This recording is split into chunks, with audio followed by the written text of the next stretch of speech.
बिस्मिल्लाहिर्रहमानिर्रहीम। अस्सलाम वालेकुम वरहमतुल्लाहि वबरकातुहू। तारीख़ के मुताबिक हस्बुल हुक्म खुदाबंदी दूसरे दिन बनी इसराइल ने फ़िरौन के पास से सोने और चांदी, कपड़े और जेवर जो इनको दरकार थे मांगे, और फ़िरौन ने खुश होकर इनको हुक्म दिया कि जो कुछ तुमको चाहिए वो बखुशी हमारे सरकारी ख़जाने से ले लो। ये सुनकर कौम बनी इसराइल ने फ़िरौन के शाही ख़जाने से जाकर सोने और चांदी, लालो जवाहिर के ज़ेवरात और जो कुछ इनको ज़रूरत था ले लिया, क्योंकि हर साल बनी इसराइल इन सब ज़ेवरात को लेकर नमाज़ पढ़ने के लिए ईद के दिन मैदान की तरफ निकल जाते थे। इसलिए आज भी सोने चांदी के असबाब देने में इन पर कुछ गुमान फरार का ना किया और बेतकल्लुफ़ दे दिया। बाज़ तारीख़ के मुताबिक कि इस वक्त शुमार में बनी इसराइल 6 लाख मर्द आकिल और बालिग सवाए औरत और लड़के थे। सब के सब कमर बांध के मिस्र से निकल जाने के लिए तैयार हुए। खुदा की मर्ज़ी से ऐसा हुआ कि इसी दिन शहर में वबा पड़ी कि हर एक कतबी के घर में एक एक बड़ा बेटा मर गया। वो लोग अपने गम में रोने लगे। जब रात हुई तो हज़रत मूसा अलैहिस्सलाम अपने तमाम लश्कर के साथ मिस्र से और अपने भाई हारून अलैहिस्सलाम को मुकद्दम लश्कर करके कौम बनी इसराइल को जमात बनाकर पीछे रवाना किया, और फिर आखिर में आप भी रवाना हो गए और दरियाए नील के किनारे एक बड़े मैदान में जा पहुँचे। और तारीख़ 9 मुहर्रम की थी।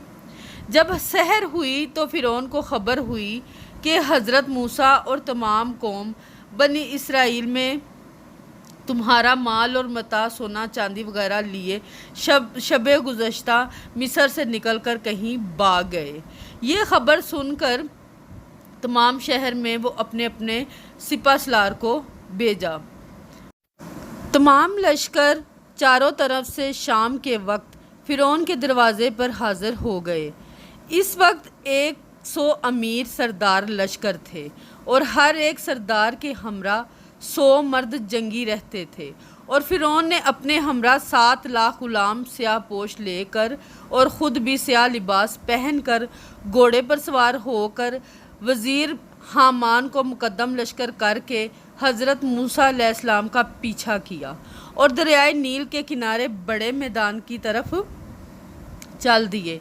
बनी इसराइल को देखा, चूँकि वो लोग 3 दिन इसी मैदान में ठहरे हुए थे, और बनी इसराइल की कौम ने जब फ़िरौन की कौम का दबदबा देखा तो वो खौफ से कहने लगे कि शायद अब हमको फ़िरौन और इसकी कौम पकड़ ले और इतने बड़े लश्कर से हम मुकाबला ना कर सकेंगे, क्योंकि फ़िरौन की फ़ौज बहुत है।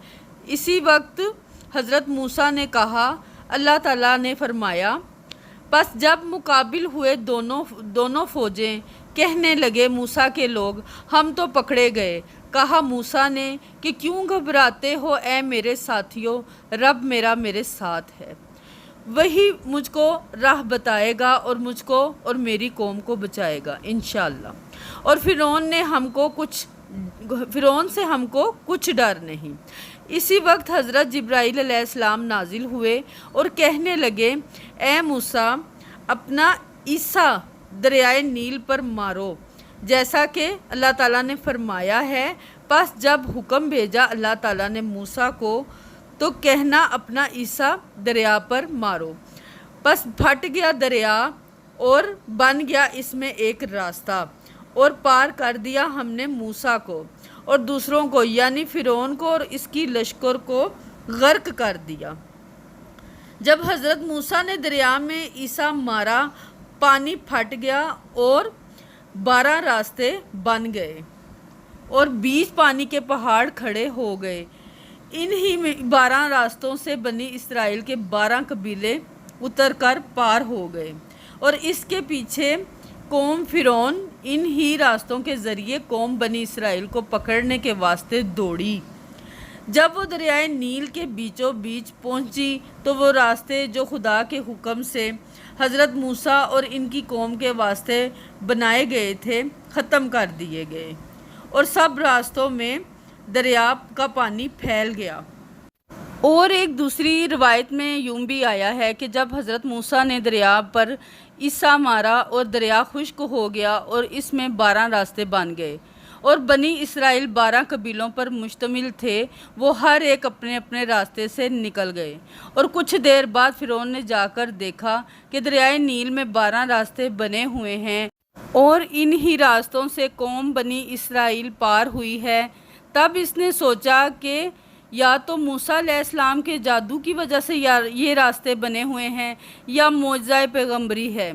اگر یہ کیفیت میرا لشکر دیکھے گا تو شاید وہ ان پر ایمان لے آئے گا، پھر تو مجھے بڑی ندامت ہوگی۔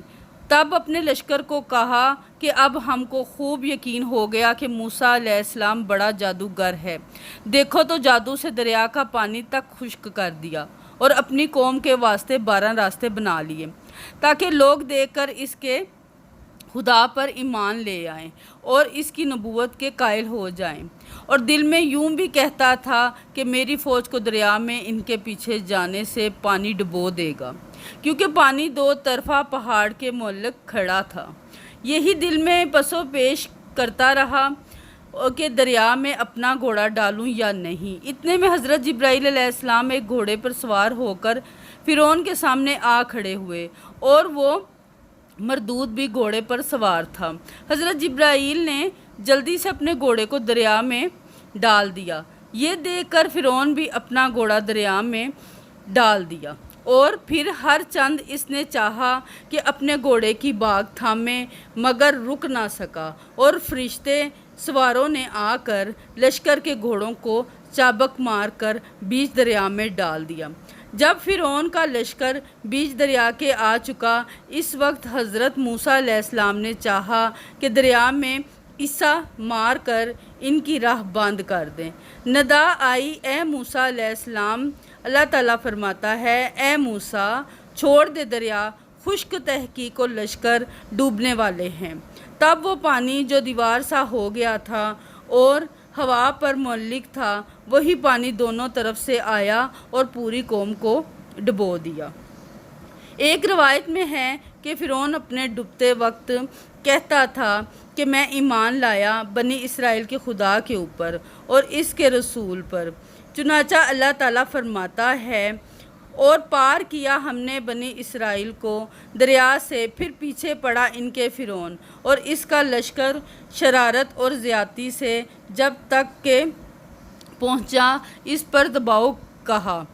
فرعون نے کہ ایمان لایا میں کہ کوئی معبود نہیں کہ جس پر ایمان لائے بنی اسرائیل، اور میں بھی فرما بردار میں سے ہوں۔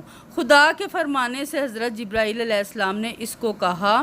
اللہ تعالیٰ فرماتا ہے، کیا اب ایمان لاتا ہے اور تحقیق تو نافرمانی کر چکا ہے۔ جبرائیل نے کہا اس کو، اے فرعون تو ساری عمر اللہ کا مخالف رہا اور اب عذاب دیکھ کر ایمان لایا اور اب کامل یقین کرتا ہے۔ اب اس وقت کا یقین لانا کیا معتبر ہو سکتا ہے؟ ایک مشت خاک لے کر اس کے منہ پر ڈال دی، پس وہ بخت اپنے لشکر سمیت دریائے نیل میں ڈوب کر مرا۔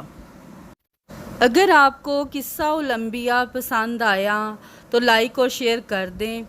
اس کے علاوہ آپ کو کسی بھی قسم کا کوئی مسئلہ، کوئی پریشانی درپیش ہے، آپ مجھ سے ضرور شیئر کریں۔ اس کے مسئلے میں آپ کو قرآن اور حدیث کے مطابق وظیفہ بتاؤں گی۔ انشاءاللہ آپ کا مسئلہ، آپ کی پریشانی دور ہو جائے گی۔ بے شک اللہ بڑا مہربان اور نہایت رحم کرنے والا ہے، وہ بڑی عظمت والا اور بڑی شان والا ہے۔